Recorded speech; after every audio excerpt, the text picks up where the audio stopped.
यशोदा जी ने कहा चलो हमने तुम्हारी सौगंध खाई, मांगो क्या चाहती हो। जानते हो दोनों बुआ ने क्या मांगा अपनी भाभी से कन्हैया के जन्म में? कहा भाभी हम लोगों को पायल चाहिए, पायल। यशोदा जी बोली हद कर दी तुम लोगों ने, पायल के लिए इतना सब कुछ। अरे बोल देती मथुरा का सबसे बड़ा स्वर्णकार आता और तुम्हें पायल देता। दोनों बुआ बोली हमें सोनी की पायल नहीं चाहिए। बोले फिर जो तुमने पांव में पहनी है हमें वो पायल चाहिए। यशोदा जी बोली कि पायल है एक जोड़ी, ननदे हैं दो, इनको दे तो इन्हें बुराई, इन्हें दे तो इन्हें बुराई। दोनों ने एक साथ कहा तुम तो दे दो, हम दोनों को बुराई नहीं है। यशोदा जी बोली पर काम के तो किसी की नहीं है। दोनों बुआ बोली हम एक एक पायल बांट लेंगे, पायल दो होती है, एक हम ले लेंगे किसे दे देंगे।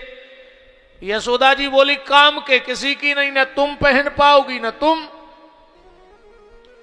दोनों बुआ की आंख में आंसू आ गए।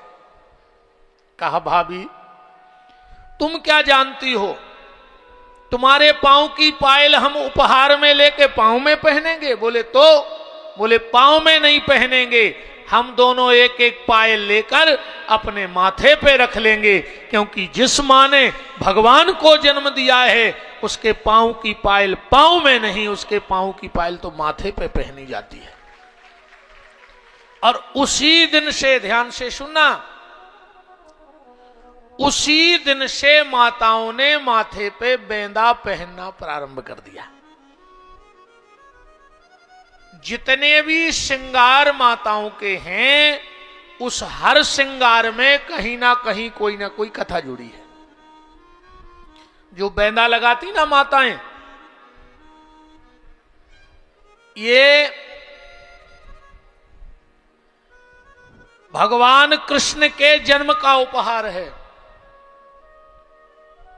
और मैंने कहीं प्रमाणित तो नहीं पढ़ा है, पर एक संत जी कह रहे थे कि जो संतान सप्तमी का व्रत आता है ना भादों में, उस दिन माताओं को बेंदा जरूर पहनना चाहिए अगर हो तो। अगर बेंदा श्रृंगार का रखा है तो बेंदा जरूर माथे पे लगा के संतान सप्तमी का पूजन करना चाहिए। उससे उनके बच्चों की अकाल मृत्यु जैसा संकट भी टल जाता है। अकाल मृत्यु जैसा संकट भी टल जाता है। कोई विघ्न बाधा, आग पानी, एक्सीडेंट का अगर कोई ऐसा योग चल रहा हो तो माता संतान सप्तमी को। और एक बात और सुन लो, अगर बेंदा ना भी हो तो कुछ भी स्वर्ण की वस्तु सिर पे रख के पूजा करनी चाहिए। कुछ ना हो तो अंगूठी फंसा लो बालों में। स्वर्ण की कोई भी वस्तु अपने सिर पे रख करके और फिर संतान सप्तमी का पूजन करने से बच्चे दीर्घायु होते हैं, लंबी उम्र वाले होते हैं। यशोदा जी ने अपनी पायल अपनी ननद को दे दी। सुखदेव जी कह रहे हैं परीक्षित, पता नहीं चल रहा कि दिन कब हो गया और रात कब हो गई, ऐसा उत्सव मनाया जा रहा है। ना दिन का पता है ना रात का पता है, इतने आनंद में उत्सव चल रहा है। गोपाल गोकुल रक्षायाम, कुछ ग्वालों को गोकुल की रक्षा में छोड़कर नंद बाबा टैक्स जमा करने गए मथुरा। कंस के यहां टैक्स जमा किया और टैक्स जमा करके लड्डू ले गए थे। जैसे ही कंस के सामने लड्डू रखे, कंस ने कहा नंदराज ये लड्डू। नंद बाबा ने हाथ जोड़ के कहा महाराज तुम्हारी कृपा से, तुम्हारे आशीर्वाद से बुढ़ापे में बेटा हुआ है। नंद बाबा ने जो इतना कहा तो कंस बोला जुग जुग जिए तुम्हारा लाल, अपने शत्रु का नाश करने वाला हो, मेरा आशीर्वाद है। कब हुआ है? नंद बाबा ने कहा अष्टमी की रात में कंस को 18,000 वोल्ट का करंट लगा। अब भी हम कह रहे थे कि शत्रु को नाश करवे वारो होवे, जो तो हमीरो मारवे वारो आए। 85 साल की आयु में पुत्र हुआ और अष्टमी की रात में हुआ।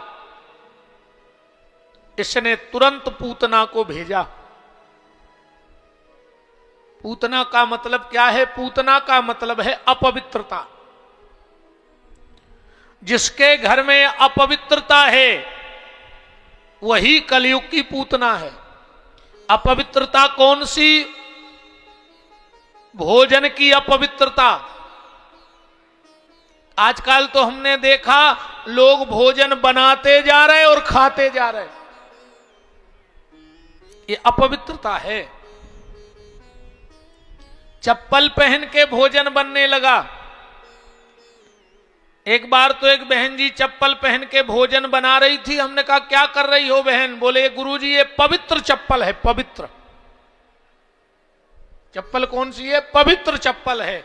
हमने कहा तो शाम को घर वाला आए तो सिर में मार देना, 2-4 कहना ये तो पवित्र चप्पल है। चप्पल भी पवित्र होती है। रात्रि में कभी भी घर में जूठा बर्तन नहीं रखना चाहिए, भी अपवित्रता है। क्योंकि रात्रि में देखो 2 चीजों का विशेष ख्याल रखना। संध्या के समय घर का मेन दरवाजा बंद नहीं होना चाहिए। सूर्यास्त के समय आपके घर का जो प्रमुख दरवाजा है वो बंद नहीं होना चाहिए, क्योंकि संध्या के समय भगवान शंकर पृथ्वी के भ्रमण को निकलते हैं। नित्य का नियम है भगवान भोलेनाथ का, संध्या को समय पृथ्वी पे भ्रमण करते हैं। तो सूर्य अस्त के 2-4-10 मिनट इस तरफ उस तरफ मेन दरवाजा खुला रखो। दूसरा, रात्रि में लक्ष्मी भ्रमण पे निकलती है, इसलिए रात्रि में घर में जूठे बर्तन नहीं होने चाहिए। और एक बात और आपसे निवेदन करके कह रहा हूं, आप करके देखना, जितने भी लोग बैठे हो। ज्यादा बड़े बड़े नियम हम आपको नहीं बताएंगे, पर सिर्फ इतना नियम बना लो कि जब भोजन करो तो पानी का गिलास दाहिनी तरफ रख के भोजन करो। बस इतना नियम बना लो। जल का गिलास दाहिनी तरफ, लोटा, अब लोटा तो कोई रखता ही नहीं है, इसलिए पवित्रता भी नहीं है। अच्छा एक बात बताओ, जिस गिलास को तुमने मुंह में पानी लगाया, मुंह में लगा के पिया, और उसी गिलास से तुमने हाथ धो लिए, तो क्या तुम्हारे जूठे हाथ मिट गए? आप खुद बताओ। मुंह का पानी है ना, मुंह में तो लगा ही गया गिलास, और उसी से तुमने हाथ धो लिए। हमारे यहां पहले लोटा गिलास अलग रखा जाता था, गिलास से पानी पियो, लोटे से हाथ धो लो। तो मेरा आप देखो, आप घर की लक्ष्मी हो, तो आप ही इतना नियम बना लो कि भोजन करने के बाद गिलास से पानी पीकर और नल के यहां जाके हाथ धोएंगे, क्योंकि आपसे घर चलेगा। एक बात और ध्यान से सुनो, घर बनाना इंजीनियर का और मिस्त्री का काम है। घर कौन बनाता है? इंजीनियर और मिस्त्री। पर घर बसाता कौन है? घर बनाने में और घर बसाने में बहुत अंतर है। घर बनाने का काम है इंजीनियर का और मिस्त्री का, पर घर बसाने का काम है घर की स्त्री का। घर स्त्री बसा सकती है, घर बसाना सबके बस की बात नहीं है। घर तो कोई भी बना लेता है, पर घर बसाना स्त्री का काम है। तो ज्यादा ना बने तो इतना ही करने लगो कि जल का लोटा, क्योंकि जल क्या है? जल है नारायण। और भोजन क्या है? अन्नपूर्णा। तो जब भी भोजन करो तो गिलास को अपने दाहिनी तरफ रख के भोजन करो। अब भोजन करने के बाद शुद्ध जल से हाथ जरूर धो। हालांकि आप लोग मानोगे नहीं, सुनने में तो आपको बहुत अच्छा लग रहा है। अभी तो लगभग सब सुधर गए, सबने निश्चय कर लिया कि आज शाम से ही ऐसा करेंगे, है ना। अभी बिल्कुल सबने सोच लिया कि आज शाम से हम भी भोजन करके अलग से हाथ धोएंगे। पर कब तक? जब तक हम बैठे हैं यहां और तुम बैठे हो, जब तक। पंडाल के बाद चंडाल, है ना। पंडाल के बाद चंडाल के ही चंडाल। बोलो वृंदावन बिहारी लाल की। तो पूतना का मतलब है अपवित्रता। जिसके जीवन में अपवित्रता है वही कलयुग की पूतना है। अब कथा तो आप सब जानते हो। सीधी सीधी बात ये समझ लो आप तो, पूतना कैसे गई थी भगवान के पास? अपने स्तन में जहर लगा के। यही कथा है ना। कालकूट का नाम का जहर अपने स्तन में लगा के भगवान के पास गई।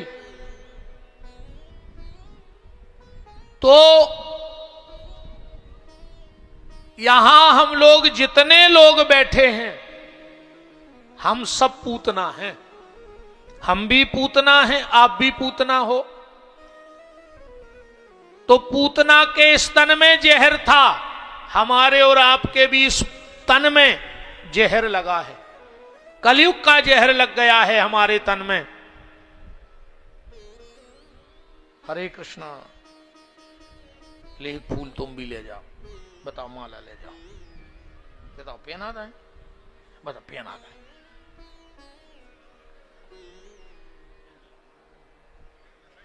बैठ जाओ, बैठ जाओ।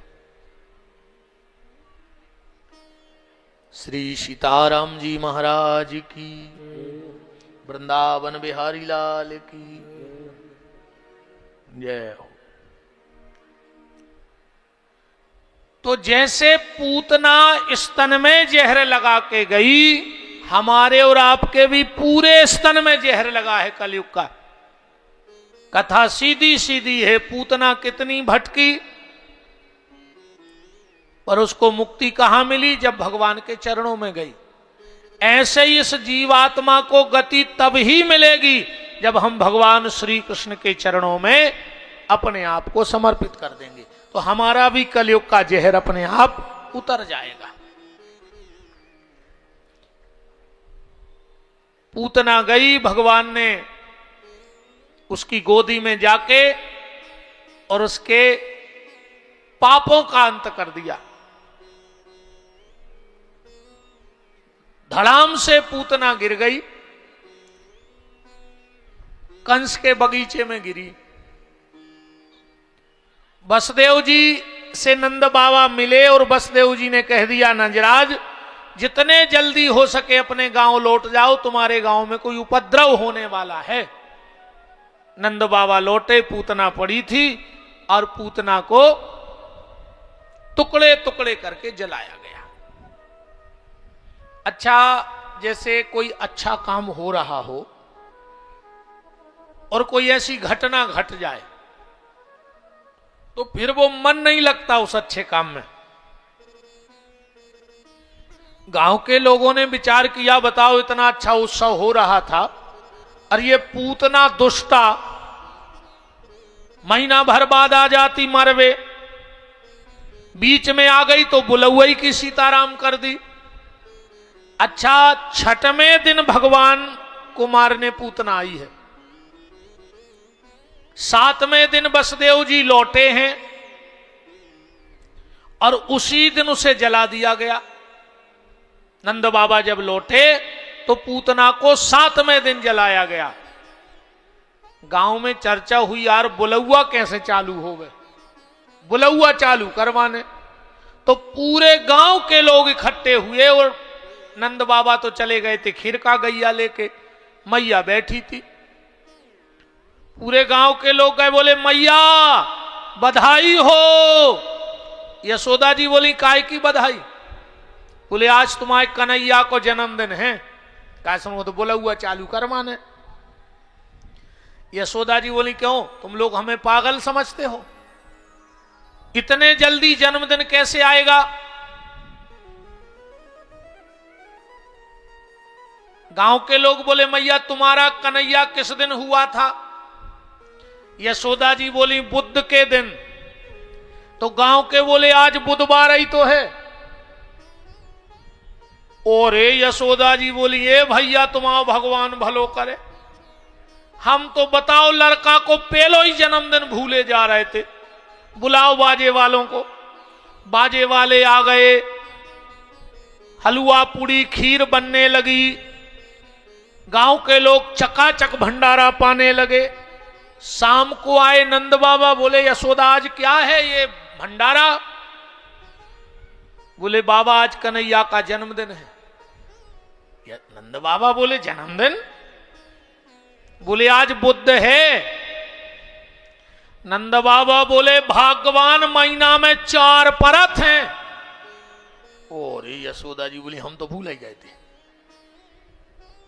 अब याद रखना। हां बोले अब हम याद रखेंगे। 15 दिन भय गांव के लोग फिर इकट्ठे हो गए। मैया तना तुम्हारे लल्ला खो ले आइयो। यशोदा जी बोली काहे? बोले आज वो को जन्मदिन है। यशोदा जी बोली आज ने बना पे हो हमें, आज बुध है ही नहीं है।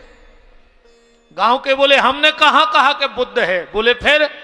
बोले काय मैया अपनो कन्हैया कौन तिथि में भाव? तो यशोदा जी बोली अष्टमी में। गांव के बोले आज अष्टमी तिथि। ए आओ बैठो भैया बैठो।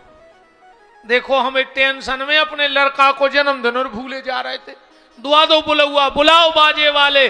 फिर बाजे वाले आ गए, फिर बुलौआ होने लगा। नंद बाबा शाम को फिर आ गए। बोले यशोदा आज क्या है? आज क्या है? बोले आज असली का जन्मदिन है। बोले क्यों? बोले आज अष्टमी तिथि है। नंद बाबा बोले भगवान महीना में 2 पड़त हैं। और यशोदा जी बोली गांव के फिर बना गए हमें। अब याद राखियो 27 दिन हुए, गांव के लोग फिर इकट्ठे हो गए। मैया जन्मदिन की बधाई। यशोदा जी बोली किसका जन्मदिन? बोले तुम्हारे कन्हैया का। यशोदा जी बोली आज ना अष्टमी है और ना आज बुधवार है, आज तुम हमें नहीं बना सकते। गांव के लोग बोले हमने कब कहा कि आज बुधवार है और अष्टमी है? बोले फिर काय का जन्मदिन? बोले क्यों मैया अपनो कन्हैया कौन नक्षत्र में भाव? तो यशोदा जी बोली रोहिणी। अरे बोले आज पंडित जी बता रहे थे कि रोहिणी नक्षत्र है, हमने सोचा तुम्हें बताया है। यशोदा जी बोली आज असली का जन्मदिन है। फिर बाजे बजने लगे, फिर उत्सव होने लगा। सब नाच गान करने लगे कि जियो श्याम लाला, जियो श्याम लाला, पीली पीली पगड़ी और रंग काला। जियो श्याम लाला, जियो श्याम लाला, पीली पीली पगड़ी और रंग काला। ताली बजाते हुए भगवान को बुलौआ आए। ऐसो न हो कि भगवान अगले जन्म में कहूं। समझ गए होंगे आगे की बात। जियो श्याम लाला, जियो श्याम लाला, पीली पीली पगड़ी और रंग काला। जियो श्याम लाला, जियो श्याम लाला, पीली पीली पगड़ी और रंग काला। हरि बोल।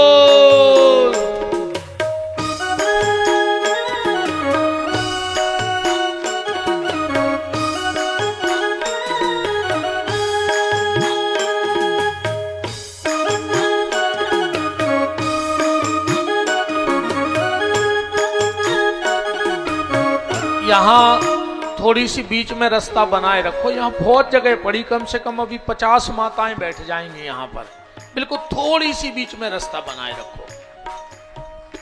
जियो श्याम लाला, जियो श्याम लाला, पीली पीली पगड़ी और रंग काला।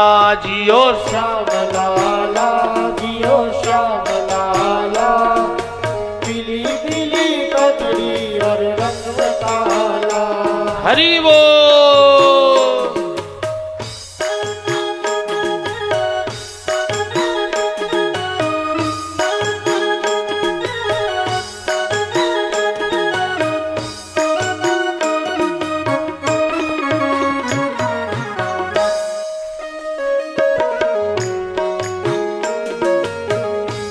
सपने में सखी देखे नंद कुमार, सपने में सखी देखो नंद कुमार, सपने में सखी देखे नंद कुमार, सपने में सखी देखो नंद कुमार। सावली सूरतिया मोहनी मूरतिया, सावली सूरतिया मोहनी मूरतिया, सावली सूरतिया मोहनी मूरतिया, सावली सूरतिया मोहनी मूरतिया, लट घुंघरालो हरि वो। सपने में सखी देखो नंद कुमार, सपने में सखी देखो नंद कुमार।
जियो श्याम लाला, जियो श्याम लाला, पीली पीली पगड़ी और रंग काला।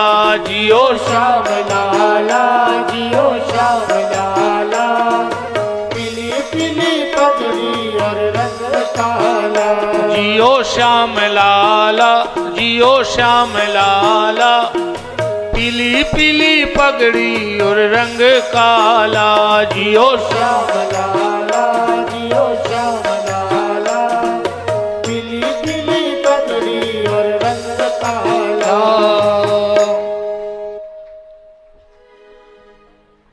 इसके बीच में गर्गाचार्य जी आए, उसके पहले तृणावर्त और सक्तासुर का भगवान ने उद्धार कर दिया। गर्गा पुरोहितो राजन यदूनाम सुमहातपः। वृष्णी वंश के कुलगुरु महाराज गर्गाचार्य जी पधारे। अयम ही रोहिणी पुत्रो रमयान सुहृदयो गुणई। भैया रोहिणी तेरी गोदी में जो लल्ला है उसका नाम होगा बलराम, क्योंकि इसमें बल की अधिकता होगी। और योग माया के प्रभाव से एक गर्भ से दूसरे गर्भ में गया है, इसका एक नाम होगा संकर्षण। ये अपने कन्हैया को बड़ा प्रेम करेगा, इसलिए इसका एक नाम होगा दयाल। अब नंबर आया हमारे ठाकुर जी के नाम का। गर्गाचार्य जी कह रहे हैं, बहूनि संतानि नामानि रूपाणी च सुतस्ते। मैया तेरी गोदी में जो लल्ला है ना,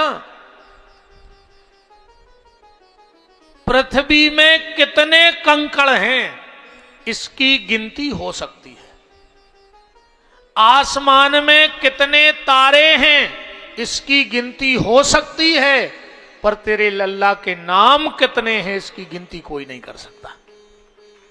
ऐसा भक्तमाल जी में आया है, जब से ये धरती बनी है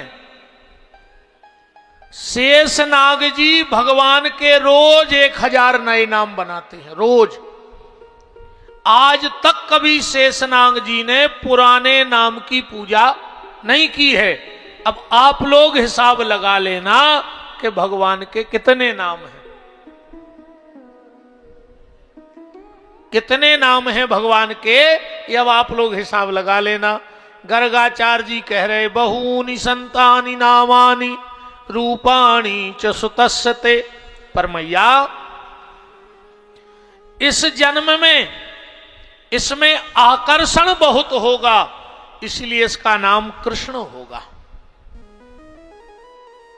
इसमें आकर्षण बहुत होगा और समय समय पर इसके नाम आगे बढ़ते जाएंगे, जैसे जैसे लीला बढ़ेगी और इनके नाम अनेक हो जाएंगे। गर्गाचार्य जी कृष्ण बलराम नाम रख के चले गए। यशोदा जी बोली रोहिणी दीदी पंडित जी क्या नाम रख गए? रोहिणी बोली आपको नहीं याद? यशोदा बोली वे तो बहुत कठिन से नाम रख गए। कह रहे थे बलराम गरो सुखचत, कृष्ण जीव नहीं लौटत। बोले क्या करिए? बोले एक काम करो, ये 2 ही नाम एक कागज में लिख के कोनू किताब में रख दो। जब बर दिखाया है, पंडित जी पूछे कि कुंडली को नाम सोपन जो चिटका दे दे, भी पंडित जी को लिखो, अबे तो अपन घर के नाम रख लो। रोहिणी बोली क्या? यशोदा बोली हमने तो रख ले नाम। बोले क्या? बोले बलराम को बलुआ और कृष्ण को कनुआ। प्यार के नाम रखे गए बलुआ और कनुआ। अब और थोड़े बड़े हो गए बलुआ कनुआ। एक दिन यशोदा जी को लगा कि अब हमें मैया कह देता, क्योंकि नारी एक शब्द के लिए मौत से लड़ती है। कहते हैं जब माताएं बच्चों को जन्म देती हैं तो उनका पुनर्जन्म होता है। और ये शब्दों की बात तो नहीं है, पर कहते हैं 1000 बिच्छू काटते हैं, जितनी तकलीफ होती है उतनी तकलीफ माताओं को प्रसव पीड़ा के समय होती है, बच्चे को जन्म देते समय। 1000 बिच्छू के काटने में जो कष्ट है वो माता को प्रसव के समय कष्ट होता है। फिर भी मां उस कष्ट को हंस के सह लेती है। क्यों? सिर्फ एक शब्द सुनने के लिए कि जब मेरा बेटा या बेटी होगी तो वो मुझे मां कहेगी। एक शब्द के लिए मौत से लड़ती हैं माताएं। कोई मां कहने वाला हो जाए तो नारी का जीवन धन्य हो जाए। अब यशोदा जी को लग रहा है कि ये हमें मां कह दे। एक दिन यशोदा जी ने उठाई मटकिया यमुना जी के लिए और भगवान के मुंह से पहली बार निकला मैया। यशोदा को तो ऐसा लगा जैसे सारे संसार के सुख आज मेरी झोली में ईश्वर ने डाल दिए हो। यशोदा जी मुड़कर बोली कन्हैया आप तो भैया एक ही काम भगवान को दिन भर पीछे पीछे फिरे। मैया मैया यशोदा कहीं कन्हैया। एक दिन यशोदा जी बोली ए भगवान पहले बोलत ने तो अरे बोल पाओ सो मिट्ठू सो दिन भर पीछे फिरत। अरे हमें और भी घर के काम हैं। अब तो बलुआ कनुआ थोड़े से और बड़े हो गए। एक दिन यशोदा जी खड़ी थी छत पर और भगवान पहुंच गए। क्या सुंदर भाव है कि जननी को आंचल गहे। यशोदा मैया की साड़ी पकड़ ली भगवान ने। जननी को आंचल गहे रूठे श्याम, मैया में तो चंद्र खिलौना ले हूं। हमें चंद्रमा चाहिए खेलने के लिए। यशोदा जी ने डांट कर कहा, रे पागल हो गया क्या कनुआ? भूतल पे चंद्र खो उतार वो का खेल लाल, बातें नहीं जे बस की हमारे हैं। मेरे बस में थोड़ी है कि हम चंद्रमा को तुम्हें खेलने को दे दें। तो भगवान का एक कोई रसिक भक्त खड़ा था, मैया से लड़ बैठा। बोले मैया तुम इतनी सी बात पूरी नहीं कर पा रही हमारे कन्हैया की, उनको चंद्रमा नहीं दे पा रही खेल में। यशोदा जी बोली तुम भी और तुम्हारे ये ठाकुर जी बिना बुद्धि की बात कर रहे हो। क्या चंद्रमा आ सकता है जमीन पे? उस भक्त ने कहा नहीं आ सकता। तो बोले फिर क्यों कह रहे हो? बोले आ नहीं सकता पर तुम ला सकती हो। बोले कैसे? क्या सुंदर जवाब है कि जननी को आंचल गहे रूठे राम, मैया में तो चंद्र खिलौना ले हो। तो यशोदा जी बोली भूतल पे चंद्र खो उतार वो का खेल लाल, बातें नहीं जे बस की हमारे हैं। तो भक्त ने हाथ जोड़ के कहा मैया के भूतल पे चंद्र खो उतार वो का कठिन तुम्हें, तुमने तो भूमि पे कृष्ण चंद को उतारे हैं। जब तुम कृष्ण चंद को उतार सकती हो तो इस चंद्रमा की औकात क्या है? वो भी उतर के आ जाएगा। बोलो वृंदावन बिहारी लाल की। एक दिन आप लोगों ने देखा होगा, देखा क्या पहले की बातें हैं, अब तो सब ये सीताराम हो गई है। याद करना। अच्छा हाथ उठा के बताना जिन जिन ने ये काम किया हो। हमने तो खूब किया। जब हम छोटे छोटे थे और हम ऊधम करते थे घर में और मां को करना पड़ता था काम, तो मां पता है क्या करती थी? चूल्हे की बनाती थी रोटी, और जब देखो कि जो ज्यादा ही परेशान कर रहा हो तो लोई लाई लोई, और दो ही तरफ करी पतरी, और दो ही तरफ से मुरकाई, आगे चोंच बना दी, तई आंगरों पे चिरैया सेंक दी। है याद? अच्छा ईमानदारी बताओ कितने लोगों ने मां के हाथ की चू चू चिरैया खाई है आटे वाली? वाह। अच्छा उसमें घी लगा दिया, एक लकड़ी फंसा दी खड़ेरा की और हाथ में दे दी। अब जब तक वह आटे की चिरैया भैया के हाथ में है, भैया हूं कोई मतलब नहीं। हालांकि आज जब तक भैया के हाथ में मोबाइल है सो भैया हूं कोई मतलब नहीं, मर जा पूरे घर के, है ना? आज बच्चों को मोबाइल दे दो पूरे घर के मर जाओ, कोई मतलब नहीं उनको। ऐसी हालत भई है मोबाइल में। एक पति भोजन कर रहा था और मोबाइल चला रहा था और पत्नी को डांट रहा था बहुत तेज तेज। तुमसे कितनी बार कहा है कि जब भी खाना बनाया करो मोबाइल एक तरफ रख दिया करो। किसी दिन हम खुद को मार डालेंगे या तुम्हें मार डालेंगे। 24 घंटे मोबाइल में लगी रहती है और खाना खा जा रहा हो, खुद मोबाइल चला जा रहा हो और पत्नी को डांट रहा हो। आज के बाद अगर हमने हाथ में मोबाइल देख लिया रोटी के समय तो हम हाथ काट के फेंक देंगे और खुद खा रहा हूं मोबाइल चला रहा हूं। पत्नी आई, बोले हो क्या गया, इतना क्यों चिल्ला रहे? बोले आज तुमने फिर सब्जी में नमक नहीं डाला। घरवाली बोली सो गिलास में डुबो डुबो खाई काहे खो रहा है? वो गिलास में डुबो डुबो खा रहा हो तो कहा वो को भी चित्त मोबाइल। ये हालत है आज के आदमी की।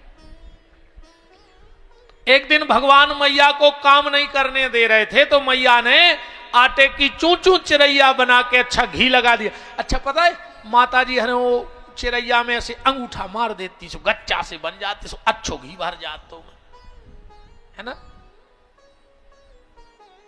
भगवान को दे दी वो चूं चूं चिरैया और भगवान आंगन में खेलने लगे। उसी समय कागभुसुंड जी आ गए। भगवान ने देखा महल के कंगूरे पे कागभुसुंड जी बैठे हैं। अब भगवान की लीला का आनंद ले रहे हैं। भगवान बोले तुम कैसे आए? कागभुसुंड जी बोले प्रभु मैंने 21 बार रामा अवतार की जूठन खाई है। आनंद रामायण उठा के पढ़ना। कागभुसुंड जी ने एक शरीर से 21 बार त्रेता युग देख लिया है। 5 साल तक अयोध्या में रहते हैं जब तक राम जी छोटे रहते, और राम जी को 5वां जन्मदिन मनो और कागभुसुंड जी उड़ के नीलगिरी पहाड़ चले जाते। बोले फिर क्यों चले जाते? बोले हमें राम जी अच्छे नहीं लगे जब बड़े हो जासो, हमें तो वे छोटे ही से अच्छे लगते। तो कागभुसुंड जी बोले प्रभु हमने 21 बार रामा अवतार में आपकी जूठन खाई, तो सोचा एक बार कृष्ण अवतार की जूठन खाया है। भगवान कृष्ण बोले कि जाओ ए बार न मिले है जूठन। बोले काहे? बोले ए बार हम खुदा ही लूट लूट खा रहे, तुम्हें का खुआ दें? भाई पहले हम राजा के लड़के थे लुटाते थे तो तुम लूटते थे, अब इस बार तो हम खुद ही लूटेंगे मक्खन मिश्री। इस बार प्लान चेंज होगा, जाओ ए बार न मिले है जूठन। और भगवान फिर खेल में लग गए। थोड़ी देर बाद देखा कि कागभुसुंड जी बैठे हैं। भगवान बोले तुम भगे नहीं? कागभुसुंड जी बोले हमने भी प्लान चेंज कर दो। तो फिर बोले कैसो? बोले पहले आप लुटाते थे हम लूटते थे, अब इस बार तुम लूट रहे हो, मौका मिलेगा तो हम लूट के भग लेंगे। और भगवान की थोड़ी सी नजर इधर उधर हुई, कागभुसुंड जी ने उड़ान भरी और वो जूठी चूचू चिरैया आटे की लेके चले गए। रसखान जी ने बड़ा प्यारा इसका भाव गाया के धूर भरे अति शोभित श्याम जू, कैसी बनी सिर सुंदर चोटी, कागे के भाग बड़े सजनी, हरि हाथ से ले गो माखन रोटी। अब यहां से हम जो थोड़ी सी कथा कह रहे हैं इसमें दिमाग मत लगाना, क्योंकि बांके बिहारी की जो बचपन की लीलाएं हैं वो दिमाग से समझ में नहीं आएंगी, वो दिल से सुनना। कुछ लोगों ने दिमाग लगाया था वहां जाके, ब्रह्मा ने इंद्र ने, तो पगलियाने फेरे 2 ही जने। तो जब भगवान की बाल लीलाओं में इंद्र का और ब्रह्मा का दिमाग खराब हो सकता है, तो हमारा आपका तो दिमाग खराब होना ही होना है। एक कवि ने बड़ी प्यारी बात कही है, कासों कहें कौन सुने, माने को कही की सही, जैसे ब्रज बाला नित्य बातन बताऊ थी, पालन करत जोन 14 भुवन को, सो डार के डार पे बाखों पालना झुलाऊती, और कुंज मन रंजन में कंज कर अंजन में, अलख निरंजन को अंजन लगाऊती। जो स्वयं अलख निरंजन है उसकी आंखों में अंजन लगा रही हैं, जो स्वयं अलख निरंजन है उसकी आंखों में अंजन लग रहा है। तो भगवान की जो बाल लीला है वो दिमाग से नहीं दिल से सुनो, क्योंकि ये दिल वालों के हैं, दिमाग वालों का तो दिमाग खराब कर देते हैं। और आजकल तो ज्यादातर आदमी का दिमाग ही खराब है। हर आदमी के घर में सब सेट है, सोफा सेट, पलंग set, diamond set, kitchen set, और आदमी शाम को कहते आज दिमाग अप सेट है। सब सेट होवे के बाद भी अगर दिमाग अप सेट भाओ तो कौन सो सेट काम करे बताओ। इसलिए भगवान से कहना कोई सेट हो चाहे ना हो, बस दिमाग सेट बना रहे। बोलो वृंदावन बिहारी लाल की। अच्छे अच्छों का दिमाग कब सेट रहता है, पर दिमाग को सेट करो। तो भगवान की अब जो हम बाल लीलाएं प्रारंभ कर रहे हैं उसको थोड़ा सा दिल से सुनना, दिमाग से मत सुनना। और दिल वाले ही दिल की बात समझते हैं।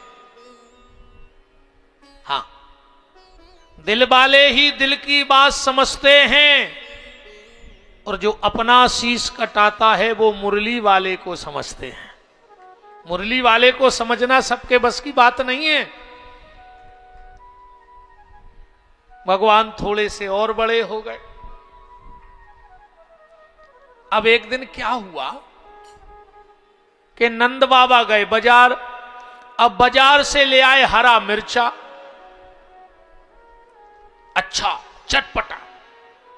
अच्छा, क्या होता था कि नंद बाबा जब भोजन करते थे तो एक तरफ कन्हैया और एक तरफ दाऊ बैठ के टाक पे टाक धर के भोजन करते थे। मैं आप सबसे भी एक निवेदन करना चाहता हूं, अगर घर में बूढ़े मां बाप हों, महीने में 15 दिन में एक काम जरूर किया करो। मेरा निवेदन है, भीख मांग रहा हूं, कभी कभी अपने मां बाप के साथ भोजन किया करो।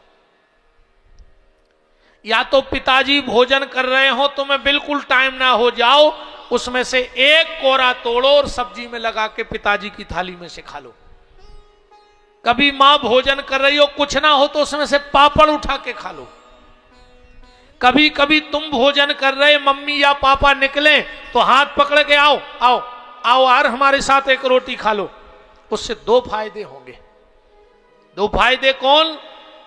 तुम कभी बड़े नहीं होगे और मां बाप कभी बूढ़े नहीं होंगे। ये दो फायदे हो जाएंगे। तुम कभी बड़े नहीं बन पाओगे, तुम बच्चे रहोगे। और एक बात और ध्यान से सुनना, हर आदमी के भीतर एक बच्चा होना चाहिए। हर आदमी के भीतर एक बच्चा हो। 23 घंटा तुम बड़े बन के जियो, पढ़े लिखे बन के जियो, पैसे वाले बन के जियो, दिमाग वाले बन के जियो, पर 24 घंटा में 1 घंटा बच्चे बन के जियो। बिल्कुल सब भूल जाओ कौन क्या सोच रहा है। बच्चों को कोई फर्क नहीं पड़ता तुम क्या सोच रहे हो, उनको तो उनका आनंद है। इसलिए तुम भी जीवन में 24 घंटे में अपना 1 घंटे का आनंद बनाओ, बच्चे बन जाओ। बच्चों को नहीं लगता कौन क्या देख रहा है, कौन क्या सोच रहा है, उनको कुछ लेना देना नहीं तुम्हारी दुनियादारी से। हम लोग बच्चे नहीं, हम बड़े हो गए हैं। हो गए ना हम बड़े? बड़े बनो, अच्छी बात है, पर 24 घंटे में 1 घंटे को बच्चे बनो, अपनी जिंदगी जियो। तो घर में कभी बूढ़े मां बाप भोजन करें। और एक बात और बताएं, पूछना है, बहुत बुजुर्ग बैठे हैं, बूढ़े मां बाप अपनी औलाद से चाहते क्या है? सिर्फ 2 चीजें चाहते हैं। मैं बहुओं से भी निवेदन करना चाहता हूं, मेरी बहनों, अपने सास ससुर को कुछ देना चाहे मत देना, 2 चीजें देती रहना। बस 2 चीजें चाहिए उनको।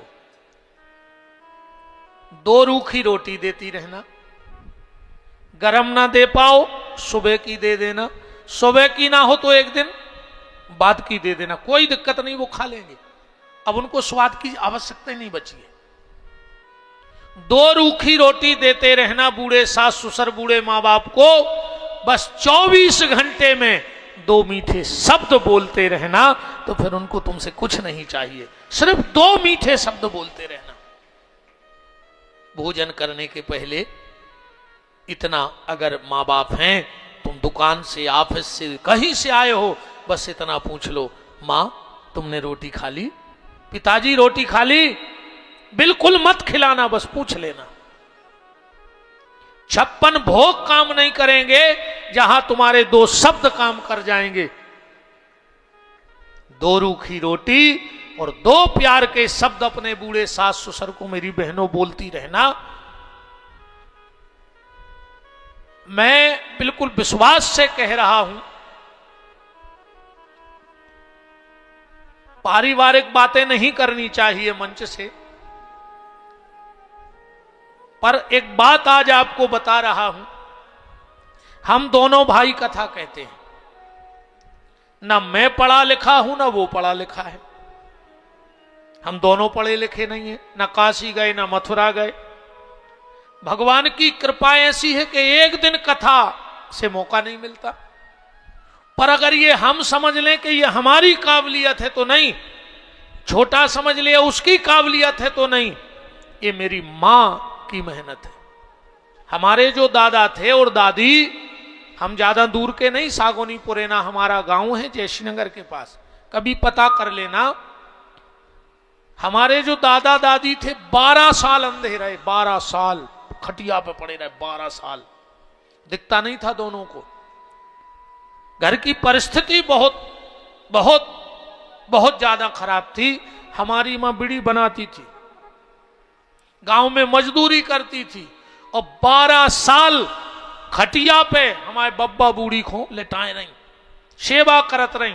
जिस दिन हमारे बब्बा जी जाने लगे तो हमारी मां की गोदी में प्राण छोड़े थे उन्होंने। हम 10-11 साल के थे, हमें थोड़ा थोड़ा याद है।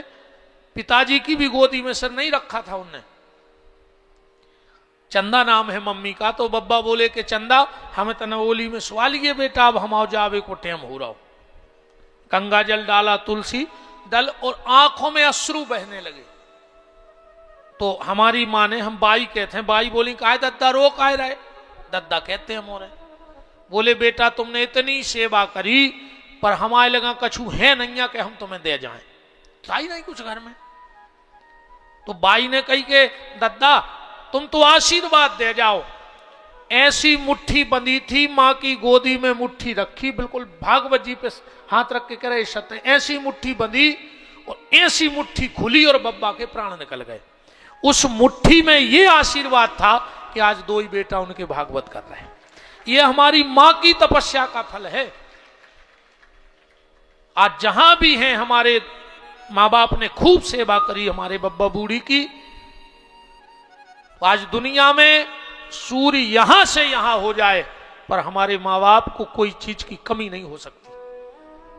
अभी पिताजी हमसे कुछ कह दें या मां कुछ कह दे, होना मतलब होना। आज भी संशय नहीं है, कोई सब जानत कि अगर पिताजी ने कह दी जो ऐसो होने हैं, मतलब फिर में जो नहीं है कि नुकसान है कि फायदा है, कि मन ने पापा ने कह दी मतलब होने हैं। ये मैं आपको बिल्कुल प्रत्यक्ष प्रमाण बैठा हूं सास ससुर की सेवा को। ये हमारी मां ने सास ससुर की सेवा की, उसका फल मिला। मैं अब तुम सब बहनों से प्रार्थना करता हूं, तुम किसी तीर्थ को मत जाओ, कोई व्रत उपास मत करो, कोई दान पुण्य मत करो, कोई कथा भागवत में मत जाओ। बस अगर घर में बूढ़े सास ससुर हैं तो भगवान समझ के उनकी सेवा कर लो। दुनिया में कोई कामना नहीं जो तुम्हारी पूरी नहीं होगी। तुम्हारे घर में श्रवण कुमार का जन्म होगा तो 2 रोटी और 2 प्यार के शब्द अपने बूढ़े माँ बाप, बूढ़े सास ससुर को देते रहना। और न ऐसे कछु नहीं हो, मन धरो कर गया और पूज रही बार गया। पूरे घर को धागा लपेट दो बारियों में। सागर की बारियां बढ़ नहीं पा रही तुम्हारों के मारे। कहूं सोमती अमास पर पाई तो तुम लपेट या हो, कहो 3 गिट्टी हो बारिया में, सुबह माई के माई गंगा से और रह गई। इससे कुछ नहीं होना है।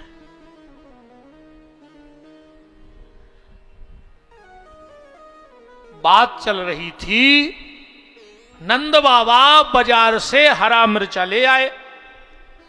अब बैठ गए भोजन करने। अब एक तरफ हमारे दाऊ और एक तरफ कन्हैया। नंद बाबा ने चुपचाप मिर्चा निकाला, थोड़ा सा खाया और चावल की ढेरी में अंदर रख दिया। भगवान देखते रहे। नंद बाबा भोजन करके चले गए। भगवान मुंह बना के बैठ गए। दाऊ बोले कन्हैया क्या हो गया? भगवान बोले दाऊ आज हमें समझ में आ गई, बेन भलो ने भैया सबसे बड़ो रुपया। बलराम जी बोले तुम जी कैसी बातें कर रहे कन्हैया।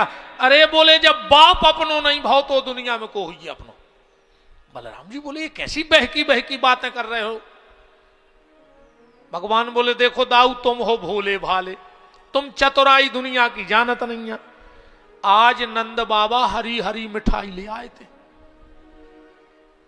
इतनी मीठी हती तुमने देखी, तन नक्सी मुंह पे रखते और चावल की ढेरी में खोस देते। बताओ हमें न देते तो न देते, तुम तो उनके बड़े लड़का आओ, तुम्हें तो देने थी। हाँ बलराम जी बोले जा तो गलत बात है। अब भगवान जम आ रहा है दाऊ को, बलराम को जम भी रही। भगवान बोले एक काम करियो दाऊ, कल तुम बाबा को लगा लियो बातों में, हम हरी मिठाई खाए हैं। बलराम जी बोले देखो यार कन्हैया पहले खुल गई थी जा बात, ओ जन्म में तुम बड़े हते राम, हम छोटे कृष्ण, अब ये बार हम बड़े बने तो कम से कम हमें तो खान दो मिठाई। अब भगवान को कौन खाने आए, खावाऊंगे तो बलराम ही खुआए। भगवान बोले पर दाऊ परसों हम खाए हैं ना, तुम बैठ जाओ, बहुत मीठी है वाह। बलराम जी बोले ठीक है परसों तुम खा लियो, कल हम खाएं। भगवान बोले दाऊ सुनो, एक ही कोर में चबा जाइयो और गुटक जाइयो। बोले काहे? बोले इतनी मीठी है कि वो बाबा मोह की चबी चबाई न करवा ले। अरे बलराम जी बोले तुम हमें अभी जानत नहीं है, एक कोर में गटक जे। कल खुनंद बाबा और बड़ो मिर्चा ले आए अच्छो, एक कोर खा के चावरों की ढेरी में के बाल बच्चे ने खा ले में। भगवान ने पकड़ी दाढ़ी नंद बाबा की, बाबा तुम हमें चाहत नहीं है। नंद बाबा बोले दाढ़ी के का 10-50 हैं हम आए थे। जनो भगवान ने पीछे से हाथ करो दाऊ मिठाई, बलराम जी ने निकारी मिर्च और एक ही कोर में चबा गए, सो कानों में हो धुआं फेंके उठते हैं। नंद बाबा बोले कन्हैया तुम्हारे दाऊ को क्या हो गया? भगवान बोले कि मिठाई खा ली। बलराम जी बोले हम बते हैं कन्हैया तुम्हें, ऐसी लीलाएं हैं ठाकुर जी की, और इन्हीं लीलाओं पे ठाकुर जी के भक्त मोहित हो जाते हैं। ऐसी लीलाएं सरकार कर रहे हैं। बोलो वृंदावन बिहारी लाल की। एक दिन तो क्या हुआ कि नंद बाबा कहीं से आए भोजन करके। अब दो ही भैया यही तुक में बैठते थे कि जब बाबा के संगे भोजन कर हैं, तो भगवान बोले चलो बाबा भोजन कर लो। अच्छा जैसे अपन को उसे कहो कि हमें भोजन नहीं करना है, तो अपन कहा कहते अरे यार इतनी सी भूख नहीं है, इतनी सी जाऊंगा ये अपने आप पे आ जात। अरे यार हम इतो सोने खा पे, जबकि लोग तो खा ही ले इतनी सी। नंद बाबा बोले नहीं नहीं हमें इतनी सी भूख नहीं है। और इतनी कह के नंद बाबा गए, आम के नीचे खटिया डली थी, सो गए। सो घुरकन लगे, पेट है तो बड़ो। इतने में आए बलराम जी, क्यों कन्हैया भोजन कर लिए? भगवान बोले बाबा को करने नहीं आ, हमारा पेट नहीं भरे उनके बिना। बलराम जी बोले चलो हम चल रहे, हम जगवा हैं। पास में गए, जगा ही रहे थे। भगवान बोले दाऊ दाऊ दाऊ दाऊ बताओ, बूढ़ा आदमी झूठ बोलता है। बलराम जी बोले मतलब? बोले बाबा हमसे कह रहे थे कि हमें इतनी सी भूख नहीं है, और भगवान ने अपनी नुगरिया लाई सो नंद बाबा की टुड़ी में डाल दी। बोले देखो इतनी जगह है, इतनी जगह है। भगवान बोले दाऊ तुमने बाबा को जगा रहे हो, तुमने जो कथा भागवत सत्संग नहीं करो। बलराम जी बोले मतलब? बोले किसी को जगाना अपराध है, कोई सो रहा हो तो उसे बेवजह जगाना भी अपराध है। बलराम जी बोले तो सुन दो। भगवान बोले मनो एक बात है दाऊ, जे के 2-2 लड़का हुए लठा पठा से और वो को बाप भूखो सो गाओ, तो धिक्कार उन लड़कों को। और सबसे ज्यादा दोष है बड़े लड़का को। पिता अगर भूखा सोता है तो इसका प्रायश्चित बड़े बेटे को भोगना पड़ता है, और मां अगर भूखी सोती है तो इसका प्रायश्चित छोटे बेटे को भोगना पड़ता है। ये शास्त्र का मत है। मां अगर भूखी सो गई तो छोटे बेटे के सारे पुण्य छीण, और पिता अगर भूखा सो गया तो बड़े बेटे का तो सर्वनाश समझियो। बलराम जी बोले मतलब सबरो पाप हमें? भगवान बोले लगे है ही। तो बलराम जी बोले हम जगा के खुआएं दे रहे। बोले नींद से जगाओ नहीं जाए। बलराम जी बोले कन्हैया में ऐसे में क्या करें, तुम बताओ, तुम ज्यादा ज्ञानी हो। भगवान बोले इतनी सी जगह खाली है, सुबह भर दे। कैसे? बोले कड़ी चढ़ी है, अच्छी कड़ी खोल रही थी रे। सीधे सच्चे बलराम जी गए सो चम्मच में बिल्कुल खोलत कड़ी भरी। और जवाई के नंद बाबा ने कही सो पेट भाव ऊपर खुन्ने बिल्कुल खोलत कड़ी धर दी टुड़ी पे। उचट के खड़े हो गए नंद बाबा। भगवान गोल बोलो वृंदावन बिहारी लाल की। ऐसी बाल लीलाएं हैं ठाकुर जी की, इसीलिए तो उनके भक्त पागल हैं, इसीलिए उनके भक्त पागल हैं। बोलो बांके बिहारी लाल की। अब भगवान 3 वर्ष के हो गए। अब ठाकुर जी जा रहे हैं वृंदावन। और वृंदावन का सीधा सा महत्व है, एक बार अयोध्या जाओ, 2 बार द्वारिका, और 3 बार जाकर त्रिवेणी में नहाओगे, और 4 बार चित्रकूट, 5 बार नासिक में, और बार बार गया जगन्नाथ घूम आओगे। पर होंगे प्रकट वहां दरस श्याम श्यामा के, वृंदावन सा कहीं आनंद नहीं पाओगे। जितना आनंद वृंदावन की भूमि में है उतना आनंद कहीं नहीं है। अच्छा, कई बार को उसे कहो कि चलो वृंदावन हो या कहूं भी तीर्थ हो, आदमी कहते अब कई भगवान हमें अब बुला नहीं रहा है। बेईमान। और हम तो कहते हैं बजरंग स्वामी तुम्हारे पांव पर हैं, जे को जा कहवे कि भगवान हमें बुला नहीं रहे, वो यही साल बुला ले। और जे को भगवान ने बुला लो है सो साल भर बिना बुलाए रिश्तेदार आउट हो गए थे।